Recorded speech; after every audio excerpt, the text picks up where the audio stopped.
Hello friends, welcome to study कर। दोस्तों, जब भी हम भारतीय संविधान की बात करते हैं तो उसमें सबसे महत्वपूर्ण जो बात होती है वो होती है आर्टिकल, यानी अनुच्छेद। तो हमारे एग्जाम में अक्सर अनुच्छेद पूछ लिए जाते हैं। तो आज के इस लेक्चर में हम भारतीय संविधान के महत्वपूर्ण अनुच्छेद समझने की कोशिश करेंगे और जानेंगे कि किस अनुच्छेद में किस बात का वर्णन किया गया है। तो दोस्तों, जब हमारी संविधान सभा ने संविधान को बनाकर के तैयार किया था तो उसमें 395 अनुच्छेद थे। कितने अनुच्छेद थे दोस्तों? 395 अनुच्छेद, जिसे हम मूल संविधान के नाम से जानते हैं। यानी जो 395 अनुच्छेद हैं वही हमारा मूल संविधान है। समय समय के साथ दोस्तों संविधान में अनुच्छेद जोड़ते गए और वर्तमान समय में अगर हम बात करें तो लगभग 448 अनुच्छेद हैं। कितने अनुच्छेद हैं वर्तमान समय में? 448 अनुच्छेद हैं। दोस्तों, मूल रूप से अभी भी संविधान में अगर हम क्रम की बात करें तो 395 ही अनुच्छेद हैं, लेकिन गिनती जो है वो 448 है। कैसे है दोस्तों? ध्यान से सुनिएगा। मान लिया कोई आर्टिकल है 51, ठीक है, लेकिन 51 ए बना दिया, बी बना दिया, सी बना दिया। तो इस प्रकार से संविधान में जो अनुच्छेद हैं इस प्रकार से गिनती के आधार पर 448 है लगभग, ठीक है। तो दोस्तों, अब हम बात कर लेते हैं भारतीय संविधान की प्रस्तावना की।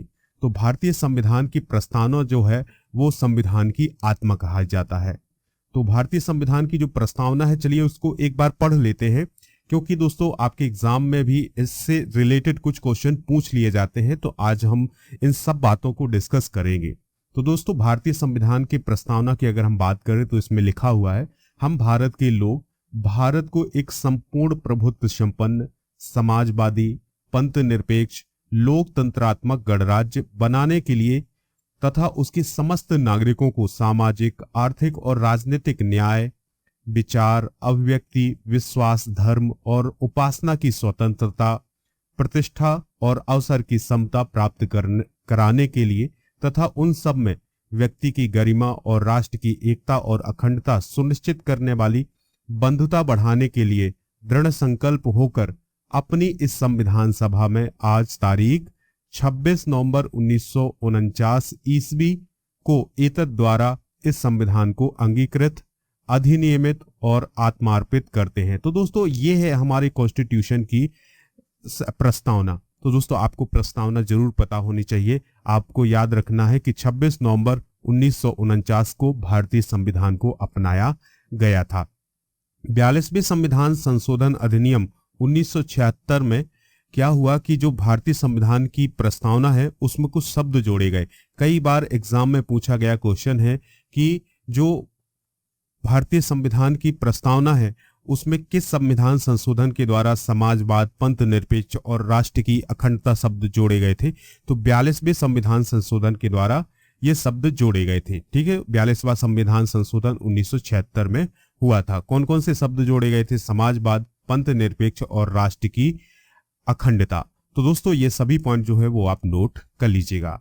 अब हम भारतीय संविधान के भाग और अनुच्छेद की बात करेंगे, क्योंकि भारतीय संविधान में कितने भाग हैं? 22 भाग हैं। कितने भाग हैं दोस्तों? 22 भाग हैं। तो 22 भाग में हम ये देखेंगे कि किस भाग में किस अनुच्छेद का वर्णन किया गया है। जैसे अगर हम बात करें भाग 1 की, तो भाग 1 में संघ और उसके क्षेत्र का वर्णन किया गया है और भाग 1 में अनुच्छेद 1 से लेकर 4 तक का वर्णन किया गया है। भाग 2 में नागरिकता का वर्णन किया गया है, सिटीजनशिप का वर्णन किया गया है और अनुच्छेद 5 से लेकर के 11 तक नागरिकता का वर्णन किया गया है। तो दोस्तों, कई बार एग्जाम में पूछा गया क्वेश्चन है कि भारतीय संविधान में नागरिकता का वर्णन किस भाग में किया गया है? तो भाग 2 में किया गया है और अनुच्छेद 5 से 11 तक जो है वो नागरिकता के बारे में बताया गया है। भाग 3 में मौलिक अधिकार बताए गए हैं और मौलिक अधिकार जो हैं वो अनुच्छेद 12 से लेकर के 35 तक बताए गए हैं, ठीक है। तो ये सभी पॉइंट जो है वो आप नोट करते जाइएगा। इसके बाद है भाग 4। तो दोस्तों, भाग 4 में राज्य के नीति निर्देशक तत्वों के बारे में वर्णन किया गया है और जो नीति निर्देशक तत्व हैं वो अनुच्छेद 36 से 51 तक बताए गए हैं। दोस्तों, भाग 4A में मूल कर्तव्य बताए गए हैं। मूल कर्तव्य जो है अनुच्छेद 51A में बताए गए हैं, ठीक है। इनको भी आप नोट कर लीजिएगा। भाग 5 की बात करें तो इसमें संघ के बारे में बताया गया है और अनुच्छेद 52 से लेकर 151 तक संघ के बारे में वर्णन किया गया है। भाग 6 की बात करें तो इसमें राज्य के बारे में बताया गया है और राज्यों के बारे में अनुच्छेद 152 से लेकर 237 तक वर्णन किया गया है। भाग 7 में क्या है दोस्तों, संविधान संशोधन अधिनियम 1956 के द्वारा इसे निरसित किया गया है, जिसका वर्णन अनुच्छेद 238 में किया गया था। दोस्तों भाग 8 तो इसमें केंद्र शासित प्रदेशों के बारे में वर्णन किया गया है और अनुच्छेद 239 से 242 तक जो है वो केंद्र शासित प्रदेशों के बारे में बताया गया है। भाग 9 में पंचायत के बारे में बताया गया है, अनुच्छेद 243 से 243 ओ तक जो है वो पंचायत के बारे में बताया गया है। ठीक है। भाग 9A तो इसमें नगर पालिकाओं के बारे में बताया गया है और दोस्तों अनुच्छेद 243 पी से लेकर 243 जेड जी तक इसमें वर्णन किया गया है, यानी नगर पालिकाओं का वर्णन किया गया है। दोस्तों भारतीय संविधान के भाग 10 की बात करें तो इसमें अनुसूचित और जनजाति क्षेत्रों के बारे में बताया गया है और भाग 10 में अनुच्छेद 244 से लेकर 244 ए तक वर्णन किया गया है। भाग 11 की बात करें तो इसमें संघ और राज्यों के बीच जो संबंध है उसके बारे में बताया गया है। संघ और राज्यों के बीच के संबंध बताए गए हैं अनुच्छेद 245 से लेकर 263 तक। अगला भाग है दोस्तों भाग 12 है, तो भाग 12 में बताया गया है वित्त, संपत्ति, संविदाएं और बाद के बारे में बताया गया है और अनुच्छेद 264 से लेकर 300 ए तक इसमें वर्णन किया गया है। भाग 13 की बात करें तो दोस्तों भाग 13 में भारत के राज्य क्षेत्र के भीतर व्यापार, वाणिज्य और समागम के बारे में बताया गया है और जो भाग 13 है उसमें अनुच्छेद 301 से लेकर 307 तक वर्णन किया गया है। भाग 14 में संघ और राज्य क्षेत्रों के अधीन सेवाएं बताई गई हैं और अनुच्छेद 308 से लेकर 323 तक का वर्णन जो है वो भाग 14 में किया गया है। इसके बाद भाग 14 ए में अधिकरण के बारे में बताया गया है, अनुच्छेद 323 ए से 323 बी तक इसका वर्णन किया गया है। फिर है दोस्तों भाग 15 है, तो भाग 15 में निर्वाचन के बारे में बताया गया है, अनुच्छेद 324 से लेकर 329 ए तक भाग 15 आता है। फिर है भाग 16 है, तो दोस्तों भाग 16 में कुछ वर्गों के लिए विशेष उपबंध बताए गए हैं। ठीक है, तो भाग 16 में अनुच्छेद 330 से लेकर 342 तक का वर्णन किया गया है। फिर है भाग 17 है, तो भाग 17 में राजभाषा के बारे में बताया गया है 343 से 351 तक। भाग 18 में क्या बताया गया है दोस्तों, आपातकालीन प्रावधान के बारे में वर्णन किया गया है, अनुच्छेद 352 से 360 तक वर्णन किया गया है भाग 18 में। फिर है भाग 19, तो इसके बारे में प्रकीर्ण के बारे में बताया गया है, अनुच्छेद 361 से 367 तक। फिर है भाग 20, तो दोस्तों भाग 20 में संविधान के संशोधन के बारे में बताया गया है जो कि 368 में वर्णित है। फिर है भाग 21, तो दोस्तों अस्थायी, संक्रमणकालीन और विशेष उपबंध भाग 21 में बताए गए हैं और भाग 21 में अनुच्छेद 369 से 352 तक बताया गया है। फिर है भाग 22, तो दोस्तों भाग 22 में संक्षिप्त नाम, प्रारंभ, हिंदी में अधिकृत पाठ और निरसन के बारे में बताया गया है और भाग 22 में अनुच्छेद 393 से लेकर 395 तक वर्णन किया गया है। तो दोस्तों ये थे भारतीय संविधान के भाग और अनुच्छेद। अब हम बात करेंगे दोस्तों आर्टिकल की। तो भारतीय संविधान के जो महत्वपूर्ण आर्टिकल हैं, सभी आर्टिकल हम इसमें डिस्कस नहीं करेंगे, जो भी इंपॉर्टेंट आर्टिकल है जो कि आपके एग्जाम के पॉइंट ऑफ व्यू से बहुत इंपॉर्टेंट है तो उनको हम डिस्कस करेंगे। दोस्तों अनुच्छेद 1, आर्टिकल 1 में बताया गया है संघ का नाम और राज्य क्षेत्र के बारे में, यानी संघ का नाम क्या होगा और उसका राज्य क्षेत्र क्या होगा, तो यह भारतीय संविधान के अनुच्छेद 1 में बताया गया है। फिर है अनुच्छेद 3, तो अनुच्छेद 3 में बताया गया है नए राज्यों का निर्माण, वर्तमान राज्यों के क्षेत्रों, सीमाओं और मौजूदा राज्यों के नामों में परिवर्तन किस प्रकार से हो सकता है, इसका वर्णन जो है वो अनुच्छेद 3 में बताया गया है। अनुच्छेद 13 है, अनुच्छेद 13 में बताया गया है मौलिक अधिकारों को असंगत या उनका अल्पीकरण करने वाली विधियों के बारे में, यानी किस प्रकार से मौलिक अधिकारों को कम किया जा सकता है, तो इसके बारे में अनुच्छेद 13 में बताया गया है। अनुच्छेद 14 की बात करें तो कानून के समक्ष समानता के बारे में बताया गया है। फिर है अनुच्छेद 16 तो सरकारी नौकरियों में सभी को अवसर की समानता के बारे में बताया गया है। अनुच्छेद 17 जो है सबसे इंपॉर्टेंट है, कई बार एग्जाम में पूछा गया ये आर्टिकल है। अनुच्छेद 17 में अस्पृश्यता का उन्मूलन किया गया है, यानी छुआछूत का अंत किया गया है अनुच्छेद 17 में। अनुच्छेद 19 में अभिव्यक्ति की स्वतंत्रता के बारे में कुछ अधिकारों का संरक्षण बताया गया है।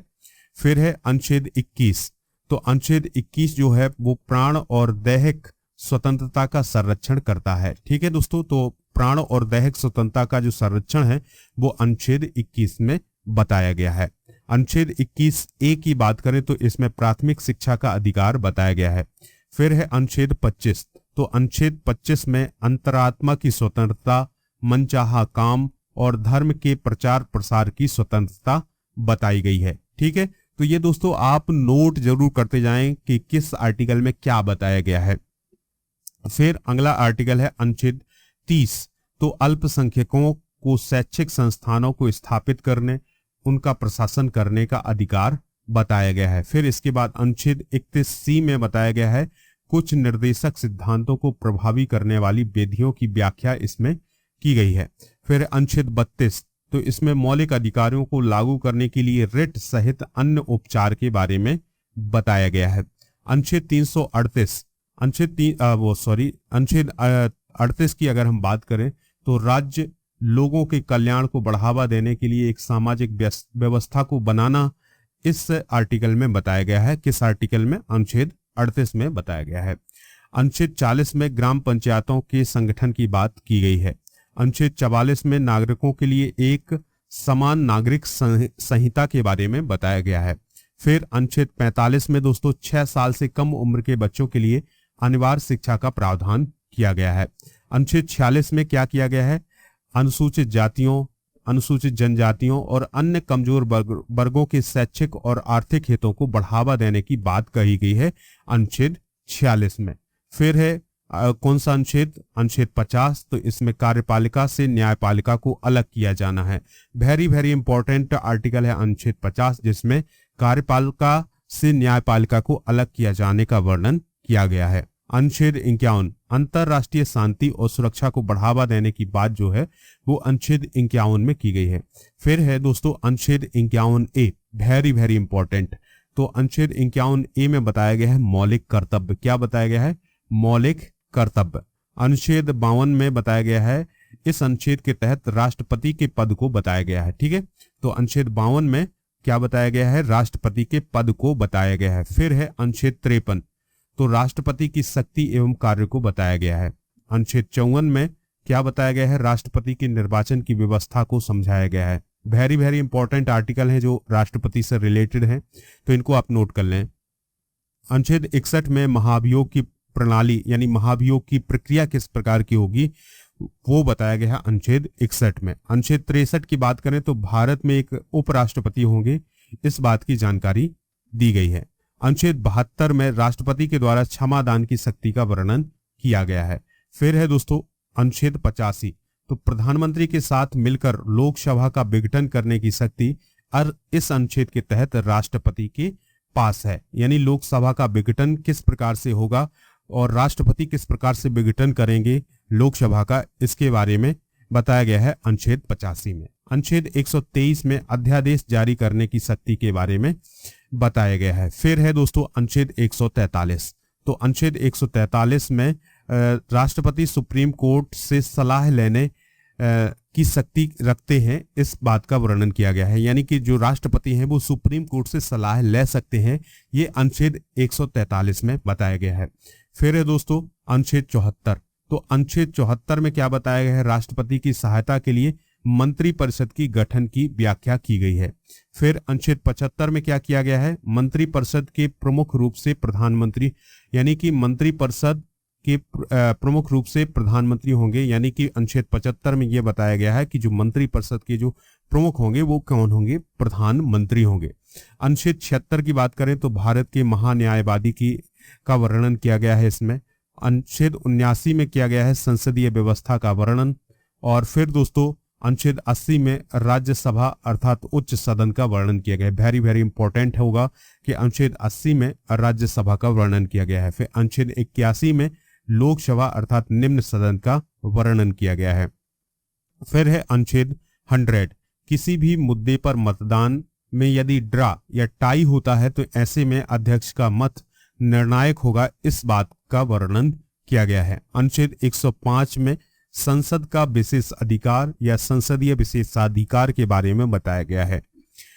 फिर है अनुच्छेद 108, तो लोकसभा तथा राज्यसभा का संयुक्त अधिवेशन किस प्रकार से बुलाया जाएगा, तो इसके बारे में अनुच्छेद 108 में बताया गया है। फिर अनुच्छेद 110, तो अनुच्छेद 110 में धन विधेयक के बारे में बताया गया है। अनुच्छेद 112 में किस बात का वर्णन किया गया है, तो दोस्तों इस अनुच्छेद के तहत बजट आता है जिसे वार्षिक वित्तीय लेन देन भी कहते हैं। ठीक है, तो अनुच्छेद 112 के तहत बजट का प्रावधान किया गया है और इस बजट को वित्तीय लेन देन कहा गया है इसमें। फिर है अनुच्छेद 116 है, तो दोस्तों लेखानुदान का वर्णन किया गया है। कई बार कुछ खर्चों का वर्णन बजट में नहीं किया जाता है तथा उन्हें अलग से बिल के रूप में संसद में लाकर पास कराया जाता है, जिसे लेखानुदान कहते हैं। ठीक है, तो लेखानुदान का वर्णन जो है वो आर्टिकल 116 यानी 116 में किया गया है, 116 में किया गया है। ठीक है, फिर बात करते हैं अनुच्छेद 117 की, तो इसमें वित्त विधेयक के बारे में बताया गया है। अनुच्छेद 124 में, तो इस अनुच्छेद के तहत सर्वोच्च न्यायालय का गठन किया गया। वेरी वेरी इंपॉर्टेंट होगा ये, सर्वोच्च न्यायालय का जो गठन है वो अनुच्छेद 124 के तहत किया गया है। फिर है अनुच्छेद 131, तो दोस्तों सुप्रीम कोर्ट के अधिकारों का वर्णन इस अनुच्छेद में किया गया है, जिन्हें हम मूल क्षेत्राधिकार भी कहते हैं। दोस्तों अगला आर्टिकल है आर्टिकल 137, तो दोस्तों इसमें न्यायिक पुनर्विलोकन की बात की गई है। संसद या न्यायपालिका के द्वारा ऐसा कानून या निर्णय लिया जाता है जो संविधान के अनुरूप नहीं है। ऐसी स्थिति में सर्वोच्च न्यायालय उस विधि या कानून की समीक्षा करता है। तो इस बात का वर्णन जो है वो आर्टिकल 137 में किया गया है। अनुच्छेद 143 की बात करें तो दोस्तों इस आर्टिकल में सुप्रीम कोर्ट राष्ट्रपति को सलाह दे सकता है, परंतु राष्ट्रपति उस सलाह को मानने के लिए बाध्य नहीं होते हैं। तो ये अनुच्छेद 143 में बताया गया है। अनुच्छेद 148 में क्या बताया गया है, CAG के बारे में, यानी नियंत्रक महालेखा परीक्षक के बारे में अनुच्छेद 148 में बताया गया है। ठीक है दोस्तों, इसकी नियुक्ति भी राष्ट्रपति के द्वारा की जाती है, यानी CAG की नियुक्ति राष्ट्रपति के द्वारा की जाती है। इसका प्रमुख कार्य सरकार द्वारा सार्वजनिक उपयोग किए जाने वाले धन का लेखा जोखा रखना होता है। दोस्तों अगला अनुच्छेद है अनुच्छेद 152। इस अनुच्छेद में राज्यपाल की परिभाषा दी गई है। किसकी परिभाषा दोस्तों, राज्यपाल की परिभाषा अनुच्छेद 152 में दी गई है। अनुच्छेद 153 में राज्यों के लिए राज्यपाल का प्रावधान इसी अनुच्छेद में किया गया है, यानी अनुच्छेद 153 में किया गया है। फिर है अनुच्छेद 154, तो इस अनुच्छेद में राज्यपाल की शक्तियों को बताया गया है। फिर है अनुच्छेद 155, तो राज्यपाल के निर्वाचन की विधि बताई गई है अनुच्छेद 155 में।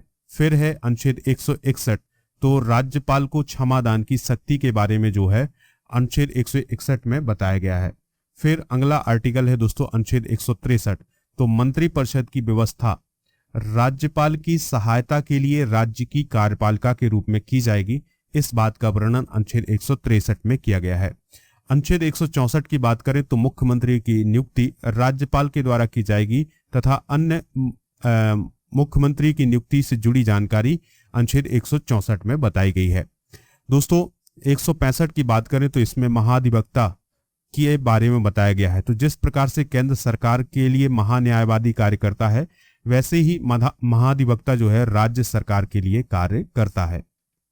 फिर अनुच्छेद 168 में विधानमंडल के बारे में बताया गया है। फिर अगला जो आर्टिकल है अनुच्छेद 169, तो इसमें विधान परिषद के गठन का वर्णन किया गया है। अनुच्छेद 170 में विधानसभा की संरचना के बारे में बताया गया है। फिर अनुच्छेद 171 की बात करें तो इसमें विधान परिषद की संरचना बताई गई है। दोस्तों अगला जो आर्टिकल है वो है 214, तो राज्यों के लिए हाईकोर्ट की व्यवस्था जो है अनुच्छेद 214 में की गई है।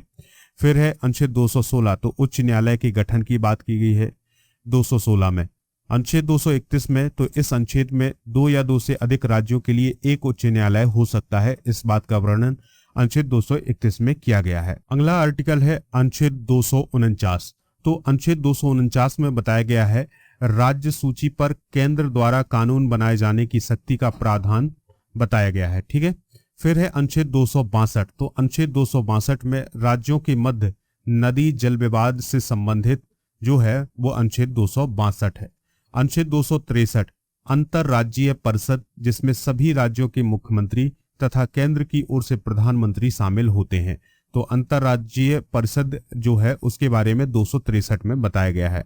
266 जो है इसमें संचित निधि, इसमें केंद्र के राजस्व को रखा गया है तथा व्यय किया जाता है। तो किस प्रकार से व्यय किया जाता है संचित निधि के बारे में जो है वो 266 के बारे में बताया गया है। 267 में आकस्मिक निधि, जो खर्चे अचानक आते हैं उनके लिए प्रावधान किया गया है। फिर है अनुच्छेद 280। तो दोस्तों अनुच्छेद 280 में वित्त आयोग का गठन जो है वो प्रत्येक 5 सालों में राष्ट्रपति के द्वारा किया जाता है तथा इसका मुख्य उद्देश्य केंद्र और राज्यों के बीच टैक्स का विभाजन करना होता है।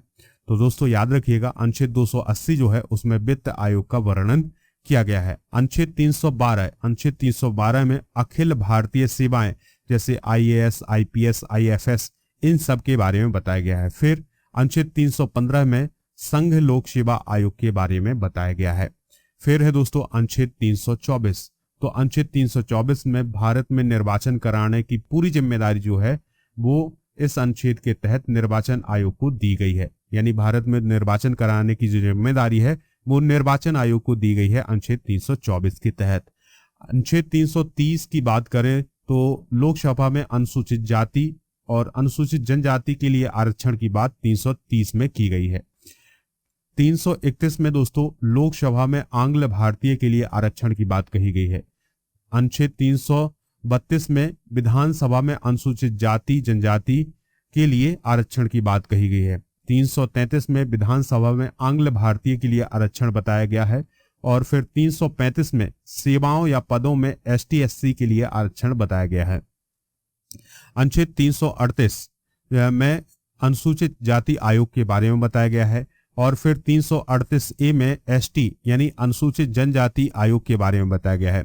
340 में OBC यानी अदर बैकवर्ड कास्ट या अन्य पिछड़ी जाति आयोग के बारे में बताया गया है। पिछड़ा वर्ग आयोग के बारे में बताया गया है 340 में। अनुच्छेद 343 में राजभाषा के रूप में हिंदी को और लिपि के रूप में देवनागरी को अपनाया गया है। फिर है अनुच्छेद 352। तो अनुच्छेद 352 में राष्ट्रीय आपातकाल, युद्ध, बाहरी आक्रमण, सशस्त्र विद्रोह आदि की स्थिति में आपातकाल लगाया जा सकता है अनुच्छेद 352 के तहत। अगला आर्टिकल है दोस्तों अनुच्छेद 356। तो राष्ट्रपति शासन, जब किसी राज्य की व्यवस्था विफल हो जाती है तो आपातकाल लागू होता है अनुच्छेद 356 के तहत। ठीक है। तो दोस्तों अगला आर्टिकल है 360। तो वित्तीय आपात के बारे में बताया गया है। देश के किसी राज्य में या संपूर्ण देश में यदि वित्तीय संकट आता है तो ऐसे वित्तीय आपात की घोषणा जो है वो 360 में की गई है। लेकिन भारत में अब तक के इतिहास में कभी भी आर्टिकल 360 का उपयोग नहीं किया गया है। ठीक है। अनुच्छेद 368 की बात करें तो इस अनुच्छेद के अनुसार संविधान में संशोधन की प्रक्रिया 3 प्रकार से होगी, इस बात का वर्णन किया गया है। तो दोस्तों ये थे भारतीय संविधान के कुछ महत्वपूर्ण आर्टिकल जो कि आपके एग्जाम के लिए बहुत इंपॉर्टेंट है। अगर आपको लेक्चर पसंद आया हो तो आप इसे लाइक कर दें और शेयर कर दें सभी दोस्तों को सभी सोशल मीडिया प्लेटफॉर्म पर। जय हिंद, वंदे मातरम।